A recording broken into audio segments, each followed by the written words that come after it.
Hey, I'm Zakia Young. I wanted to add my experiences of being Black on Broadway. I don't want to duplicate any stories because there are a lot of shared experiences that we as Black actors have had to endure, but I'm just going to add my 2 cents. There is a culture of fear in our industry that is very, very disheartening. I have been told at final callbacks for a Broadway show, well, now sing it in your real voice. This was by a music director of color, not a Black music director, but a music director of color. I am classically trained and I have a very high pingy belt. Riffing is not my ministry. I visit there, but I don't live there. And I never claimed to live there. And yet, there was something in him that assumed that, well, all Black folks can do it. Come on, bring it home. When I booked my first Broadway show, I was thrilled. I was overjoyed. And during the out-of-town tryout, I remember the 2 Black Mer sisters had, we had a song where in one of the early versions of the show, we were meeting our Mer boyfriends. And when we got our wigs fitted, my wig, which actually was kind of these colors, had some rollers in it. And the other Black Mer sisters wig, I can only describe as a pickaninny doll. And I'm not even exaggerating. It was horrible. It was so offensive. And with the way the show was being staged, I thought, wait a minute, if we are princesses going to meet our boyfriends, why do the 2 Black Mer sisters look crazy? Why would I leave the house with rollers in my hair? If we want to have all little girls being represented and being able to see themselves on stage, why would we put something so offensive on stage? So, being the corporate person that I am, and not really being scared, I just started asking questions. I went to stage management, I went to the associate director, I wasn't getting answers, and I finally went to the director. And I got really emotional because I said, look, every Black person who comes to see this show will look at that stage and say, why do the 2 Black mermaids look crazy? And she was like, okay, we'll just get rid of it. So I'm glad she heard me. However, I'm shocked it even got that far. That nobody stopped to think, maybe we are using an offensive cultural stereotype that really has no place in the story. I was the first, and I'm still the only Black actress to play Lois Lane in a Superman project.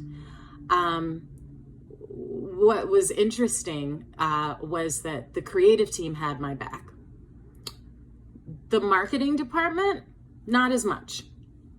I had no press opportunities set up for me until the Black newspaper in Dallas contacted them and said they wanted to interview me. And it was my first leading role, so I didn't want to say anything, but I was disappointed. I was like, I'm playing Lois Lane. This is kind of a big deal. Like, you make this big deal in casting a Black woman as Lois Lane, and there's no mention of it. And I talked to the PR rep, and he said, well, we were worried that it would be offensive to bring it up. And I was like, ask a Black person. I would have told you if it was offensive, but by not saying anything, it looked like you were trying to hide it. And I know that you could have sold a lot more tickets if Black parents saw, oh my gosh, there's a Black Lois Lane. I had an incident where I was doing a play and we were doing the photo shoot, and the press representative said, can you be a little more sassy? I said, no, there's nothing in this play that would indicate that this character is sassy. In fact, she is the antithesis of sassy. So no, I will not. Hair costs. In our contracts with Actors Equity, the theater, if we change our hair for a role, the theater is required to pay to get your hair returned to its natural state. Regional theaters, I need you to do better. Black hair costs a lot. If I go to a really good stylist on a regular basis and I have to get my hair taken out to do one of your shows, I am going to go to my regular stylist to get it restored. And it is not helpful for you to then complain about how much it costs when I see how much you all spend on other aspects of your theater productions. I have been fired. I believe it was a reading based on the life of Madam C.J. Walker.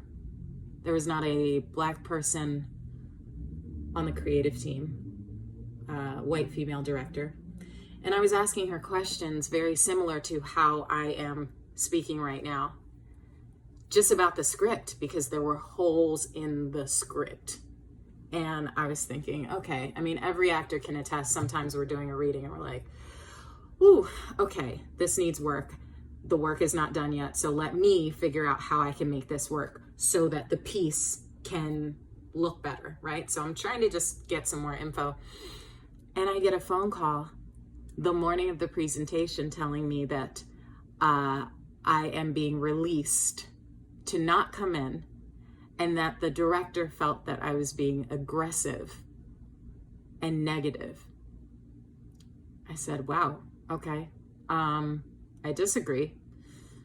And the fact that you're firing me the day of the presentation, wow, if I did, I don't remember being aggressive. I was just trying to ask some questions, but if your mind is made up, your mind is made up. However, I do need to get paid for the time that I've put in thus far. I was met with resistance, and I had to push the issue. So the director called me, and I said to her, very frankly, I'm sorry that you were offended by the way I was asking my questions. And she was like, well, you're just very negative and blah, blah, blah, blah. And I was just kind of like, okay, that's your opinion. I need my money. And she really did not want to pay me for the time I put in. And she was uncomfortable with my strength as a Black woman. I don't know if she wasn't ready for anyone to challenge her or to challenge the script. I don't understand, but I have met that power dynamic before, and it's very frustrating that if I come with questions that are just about the text, that certain people see that as aggressive. This is not the first time that's happened. It happens a lot. There is a culture of fear in our industry that is very, very disheartening. So I'm going to do another video after this. I have more thoughts, but that's it for now.